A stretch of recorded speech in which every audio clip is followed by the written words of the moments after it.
नमस्कार, आप देख रहे हैं सत्य हिंदी और मैं हूं आपके साथ कृति सिंह भदौरिया। 2026 में सी बोर्ड में बैठने वाले 10वीं के छात्रों के लिए एक बड़ा बदलाव हुआ है। सीबीएसई ने नए नियम लेकर आए हैं जिनमें काफी बदलाव देखने के लिए मिल रहे हैं।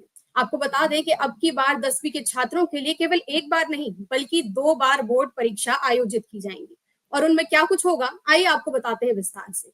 दरअसल सीबीएसई का कहना है कि अभी इस बदलाव के बारे में एक ड्राफ्ट तैयार किया जाएगा। इसके बाद फीडबैक के आधार पर इस बदलाव को लेकर आगे काम होगा। क्या है ये नए बदलाव, आइए इसे विस्तार से समझते हैं। 2026 से कक्षा 10वीं की बोर्ड परीक्षा साल में 2 बार आयोजित की जाएगी। इसका पहला चरण 17 फरवरी से 6 मार्च 2026 तक होगा, जबकि दूसरा चरण 5 मई से 20 मई 2026 तक होगा। इस बदलाव से परीक्षा लगभग 34 दिनों तक चलेगी और कुल 84 विषयों की परीक्षा ली जाएगी। 2025 में करीब 24 लाख छात्र इस परीक्षा में बैठेंगे, जबकि 2026 में इस संख्या की बढ़ सकती है। अनुमान लगाना है कि अगले साल लगभग 26 लाख लोग इसमें परीक्षा में शामिल होंगे। सभी छात्रों को इन दोनों परीक्षाओं में बैठने का मौका दिया जाएगा, लेकिन दोनों परीक्षाएं अनिवार्य नहीं है। अगर कोई छात्र केवल एक परीक्षा देना चाहता है, तो वो किसी भी एक परीक्षा में बैठ सकता है। अगर कोई छात्र दोनों परीक्षा देना चाहता है, तो वो उसकी मर्जी होगी। अगर पहली परीक्षा में किसी छात्र का प्रदर्शन अच्छा नहीं रहा, तो वो दूसरी परीक्षा में अपना प्रदर्शन सुधार सकता है। इससे छात्रों पर परीक्षा का दबाव भी कम होगा और वे बिना किसी चिंता के पढ़ाई भी कर सकेंगे। लेकिन यहाँ पर सवाल तो कई उठते हैं।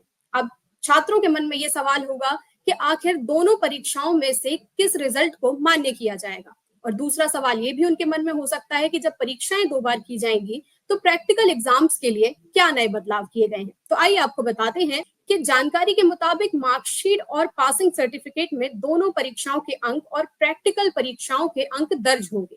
इसके अलावा दोनों परीक्षाओं में जिस परीक्षा में छात्र को ज्यादा अंक मिलेंगे, वही अंक उसकी मार्कशीट में प्राथमिकता से दिखाए जाएंगे।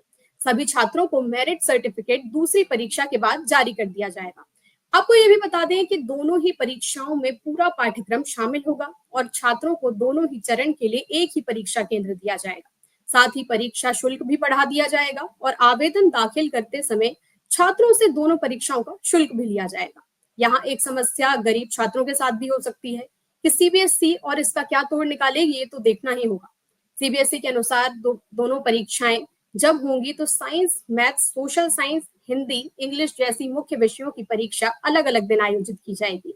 बाकी रीजनल और विदेशी भाषाओं की परीक्षा एक ही दिन समूह में आयोजित की जाएगी। स्पोर्ट्स के छात्रों को किसी भी एक परीक्षा में बैठने की अनुमति होगी। साथ ही प्रैक्टिकल परीक्षाएं भी केवल एक बार ही आयोजित की जाएंगी।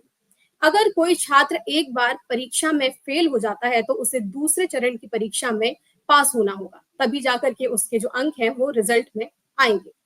हालांकि 2 बार परीक्षा हो रही है, इसका मतलब ये नहीं कि मेहनत कम करनी है, क्योंकि पाठ्यक्रम दोनों में एक जैसा रहेगा और मेहनत भी दोनों में एक जैसी लगेगी। तो ये आपके ऊपर है कि आप किस तरीके की परीक्षा देना चाहेंगे। आपकी जो भी राय हो इस मामले में हमें कमेंट करके जरूर बताइएगा। फिलहाल के लिए इतना ही। देश दुनिया की तमाम खबरों के लिए आप देखते रहिए सत्य हिंदी।